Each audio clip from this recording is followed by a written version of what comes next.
Des filles victimes de viol, ça ne manque pas. Nombreuses sont surtout celles qui décident non seulement de ne pas porter plainte contre leur agresseur, mais de taire complètement ce qu'elles ont subi.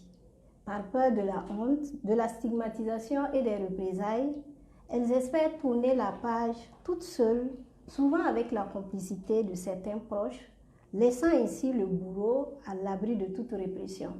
Vous l'aurez sans doute compris, ce numéro de l'émission Brisons le silence porte sur le viol et la dénonciation des coupables à rude épreuve. Et pour en parler, je reçois sur ce plateau Mme Ida Louise Kinda. Elle est sage-femme à l'association burkinabé pour le bien-être familial ABBF. Bonjour Mme Kinda et bienvenue sur ce plateau. Bonjour. Mme Kinda, quand est-ce qu'on parle de viol? Merci. Et avant de commencer, permettez-moi de vous présenter succinctement ABBF, qui est l'association burkinabé pour le bien-être familial. C'est une ONG, une organisation non gouvernementale qui a pour mission d'assurer dans le mouvement associatif au Burkina Faso le leadership dans la promotion des droits et l'offre de services de qualité en santé sexuelle et reproductive aux populations en général et aux groupes vulnérables en particulier. Donc le thème d'aujourd'hui cadre bien avec ce que nous faisons à ABBF. Pour revenir à la question, nous pouvons dire que l'article 533 du Code pénal au Burkina Faso définit le viol comme tout acte de quelque nature qu'il soit ou tout acte bucco-génital qui est commis sur une personne, soit par violence, par contrainte, par peur ou par surprise. Les types de cas de viol que vous recevez à votre niveau? Oui, il y a les viols par attouchement, voilà, que nous recevons. Des viols vraiment,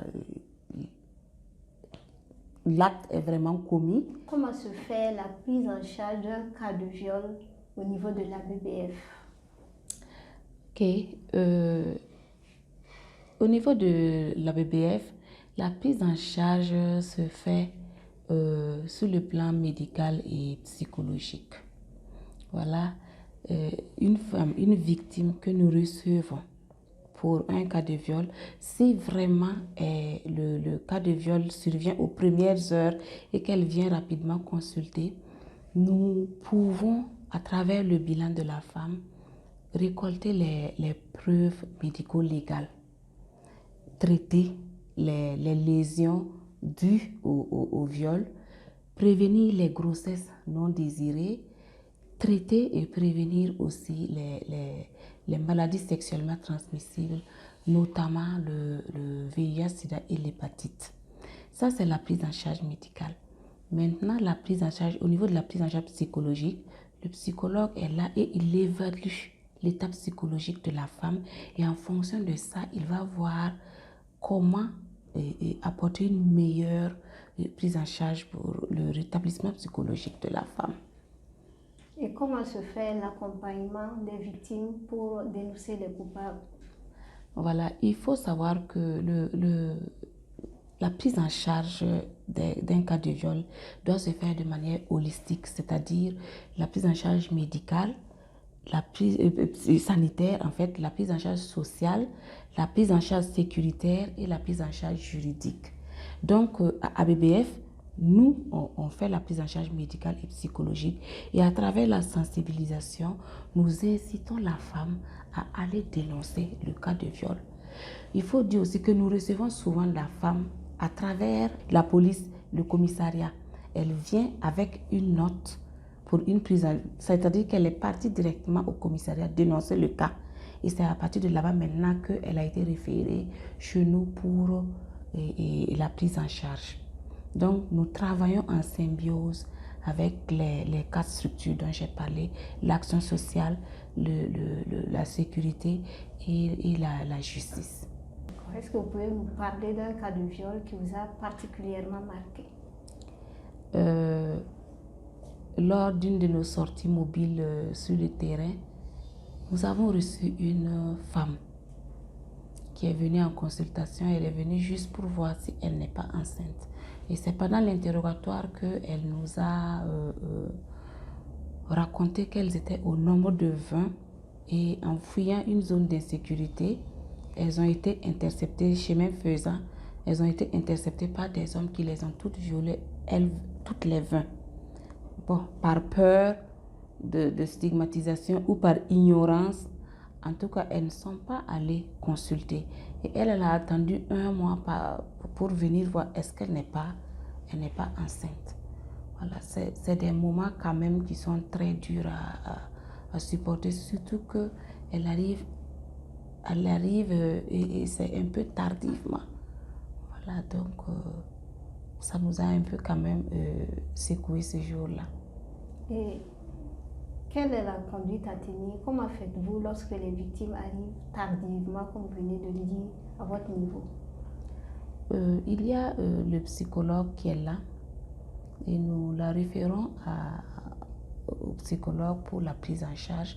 Mais avant la référence, nous allons faire les examens pour voir est-ce qu'il n'y a pas présence d'une grossesse déjà, est-ce qu'elle n'a pas une maladie sexuellement transmissible. Nous voyons quand même, nous faisons la prise en charge globale, faisons la prise en charge médicale de la femme. Ensuite, maintenant, nous la référons au psychologue parce qu'il n'y a plus de preuves tangibles comme ça qui montrent qu'elle a subi un viol puisqu'elle est venue tardivement. Lorsque vous êtes face à un cas de viol, comment faites-vous pour collecter les preuves pour que cela parvienne à la justice? D'accord. Si elle est venue d'elle-même, si la victime est venue d'elle-même en consultation sans passer par la gendarmerie ou le commissariat, si elle est venue d'elle-même, et si c'est toujours possible de collecter les preuves médico-légales, nous le faisons. Au cas où la victime va accepter, après notre sensibilisation, à aller dénoncer le cas de viol. Là, c'est plus facile. Voilà. Et maintenant, comment collecter les preuves médico-légales? C'est à travers déjà son accoutrement. Est-ce qu'il n'y a pas eu de violence?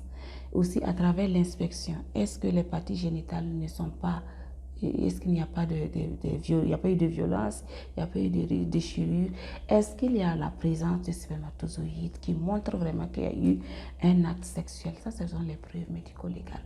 Nous les collectons, même si la femme refuse d'aller dénoncer, nous collectons ces preuves et nous les remettons. Madame Kinda, que faites-vous lorsque la victime refuse de dénoncer le coupable? Déjà, il faut dire que quand nous recevons la victime de viol, nous constituons un dossier. Nous constituons un dossier avec toutes les preuves qui montrent vraiment que la victime, elle est vraiment victime de viol. Maintenant, si après la sensibilisation, elle refuse toujours de dénoncer le cas de viol, nous ne pouvons pas nous substituer à elle pour aller dénoncer parce que c'est interdit par la loi. Nous ne pouvons que continuer à la sensibiliser et jusqu'à ce qu'elle accepte. Même si elle refuse, de toutes les façons, nous avons toujours respecté le choix de nos clientes. Quel conseil avez-vous à donner pour une fille victime de viol? Déjà, pour une fille victime de viol, nous lui disons à toute fille victime de viol, nous vous demandons de venir rapidement en consultation, sans faire de toilette, sans prendre son bain. Vous venez rapidement avec tel que vous êtes, nous allons vous recevoir tel que vous êtes, afin de pouvoir vous aider. Parce que la prise en charge dans les premiers moments est vraiment très importante. Donc vous venez, vous partez en consultation suite à un cas de viol.